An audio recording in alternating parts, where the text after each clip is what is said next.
Anti-Semitism has no place in the United States Congress. And Congressman Omar is terrible, what she said.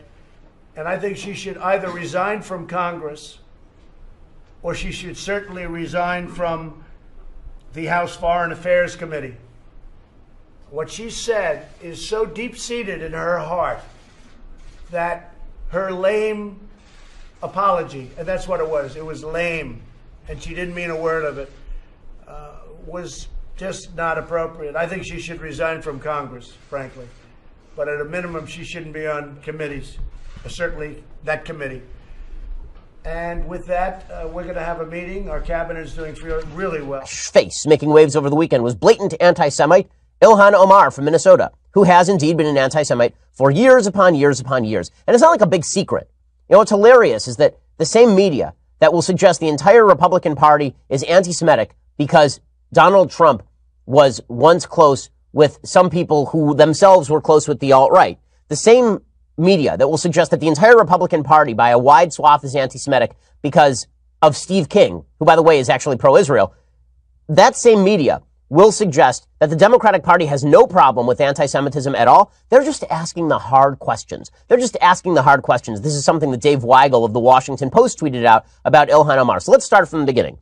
But on Capitol Hill, freshman Congresswoman Ilhan Omar is in no mood to talk about any of it. The president said that you should resign and the vice president said you should be held accountable for your views. Can you respond to that? No, thank you. Omar took strong exception. This morning you said the president trafficked. What is wrong with you? Question about your tweet. You had a tweet saying the president trafficked in hate. Yes, I tweeted. There's a response. You can run that and have a nice day. Ilhan Omar's record. Okay, so Ilhan Omar back in 2012 tweeted, and then she spent years defending that tweet, suggesting there was nothing wrong with the tweet. And then in 2013, she gave an interview to a person who called Israel the Jewish ISIS and compared Hamas to Holocaust victims. That was in 2013. In that same interview, Omar compared the United States military to Al-Qaeda. The account AG Conservative has a good summary of all of this over at Twitter. At her inauguration, Omar celebrated with Linda Sarsour, who herself is a blatant and ridiculous anti-Semite. She has come out as a supporter of the anti-Semitic BDS movement, which is boycott, divest, and sanction Israel. In late January, Omar argued that Israel cannot be considered a democracy because it is Jewish, which is insane. And by the way, there are plenty of democratic countries that have established state religions. And now she comes out and suggests that the reason that Republicans support Israel is because they're being paid off. So she tweeted a couple of things over the weekend. Here is what she tweeted. First, she tweeted, let me find the first tweet. The first tweet was in response to Glenn Greenwald, who himself is a rabid anti-Israel anti-Semite. He's a self-hating Jew. He wrote, GOP leader Kevin McCarthy threatens punishment for Ilhan Omar and Rashida Tlaib over their criticisms of Israel. It's stunning how much time U.S. political leaders spend defending a foreign nation, even if it means attacking free speech rights of Americans. Nobody is attacking the free speech rights of Ilhan Omar and Rashida Tlaib. They're sitting in Congress. They're sitting in Congress. They have not had their free speech rights violated. And yet, there's Glenn Greenwald suggesting that all of these Republicans are doing something deeply wrong by mentioning Ilhan Omar and Rashida Tlaib, both of whom happen to be radical anti-Semites. So Ilhan Omar tweeted out, quote, "It's all about the Benjamins, baby," with a little music symbol. Now, as a Jew, one of the oft-used anti-Semitic tropes, I mean, this has been true for thousands of years, is that the Jews control the monetary systems with their shekels, that the Jews are an evil, nefarious force behind world events spreading around money, and that the reason that people support the Jews is because they've been corrupted by the Jew gold. It's been the Jew gold behind Republican support for the state of Israel, which, of course, is a complete lie. The vast majority of Americans support Israel and support Jews, apparently. Ilhan Omar, though, suggests that the reason Republicans support Israel is because they're being paid off by the Jew gold. So she tweets that out. It's all about the Benjamins, baby. And then somebody asked for clarification. That'd be Batya Ungar Sargon. Now, I know Batya. Nice enough lady. She and I have had a couple of email exchanges. I've written a couple of columns for The Forward, where she's the editor. The Forward is a very, very left-wing Jewish magazine. They are more than happy to cover for anti-Semites, so long as those anti-Semites can put a thin veneer of social justice over their anti-Semitism. Batya has spent years trying to pretend that Ilhan Omar and Rashida Tlaib and AOC, or at least months, trying to pretend that these three are not, in fact, anti-Semites or in league with anti-Semites, and she bends over backwards to use moderate language in response to anti-Semitism from these three. So Batya tweeted out, quote, would love to know who Ilhan thinks is paying American politicians to be pro-Israel, though I think I can guess. Bad form, Congresswoman. That's the second anti-Semitic trope you've tweeted. Okay, which again is a pretty weak way of putting this. Bad form. Bad form. You think that Batya was saying bad form about Steve King? You think Batya was saying bad form about Donald Trump after Charlottesville? None of the folks on the left, it was funny. Their response was basically, well, I wish she wouldn't use that language. It wasn't, I wish she would stop being a rabid anti. It wasn't, maybe we shouldn't have elected somebody like this. It wasn't, maybe we should take her off the House Foreign Affairs Committee where Ilhan Omar currently sits. It wasn't that. It was, it's really bad form that she sort of let the cat out of the bag with being a rabid anti-Semite and all. I wish she would sort of walk that back.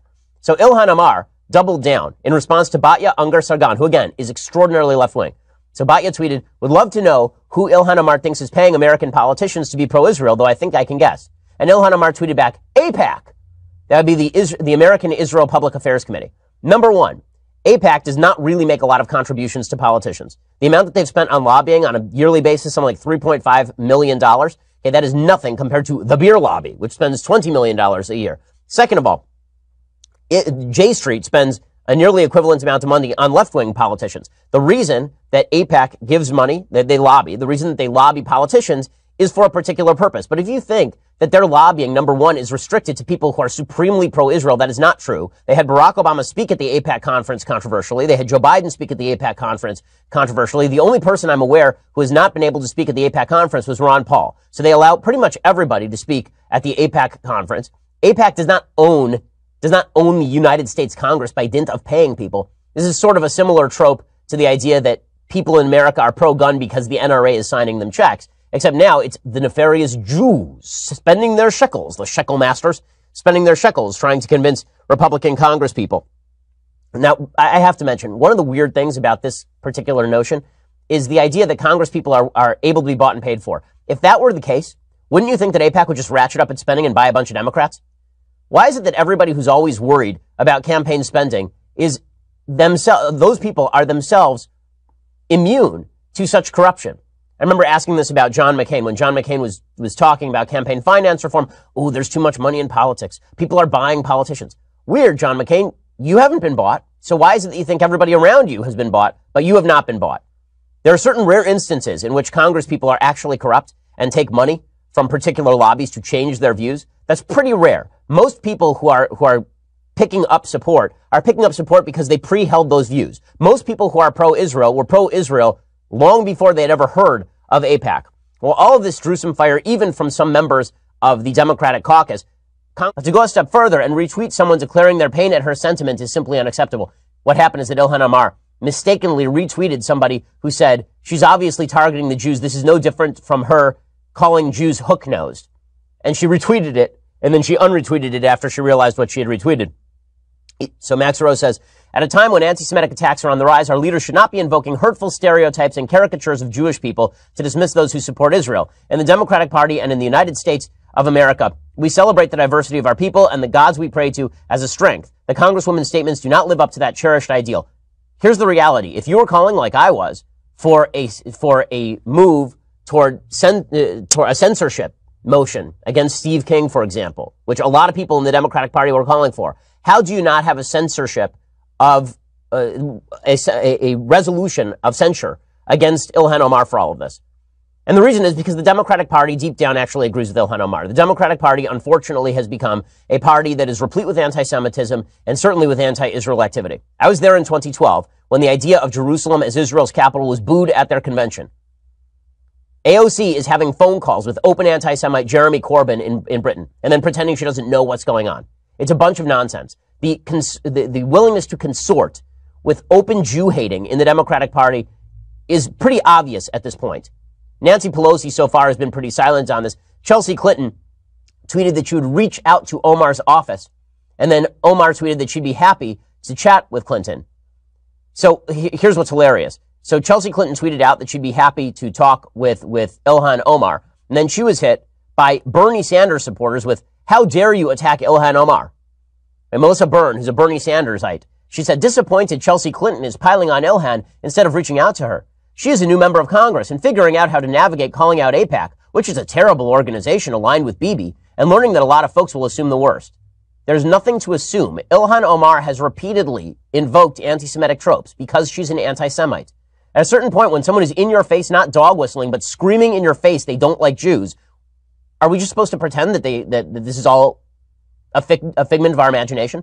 Is that where we're supposed to go with this? So Chelsea Clinton responded, "Hi, Melissa. I will reach out to her tomorrow. I also think we have to call out anti-Semitic language and tropes on all sides, particularly in our elected officials and particularly now."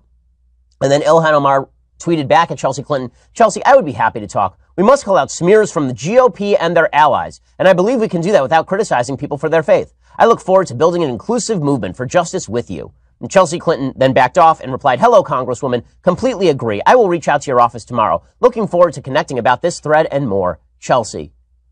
Weird. I don't remember Republican leaders saying about Steve King, "I look forward to connecting with Steve King to get clarification on his comments."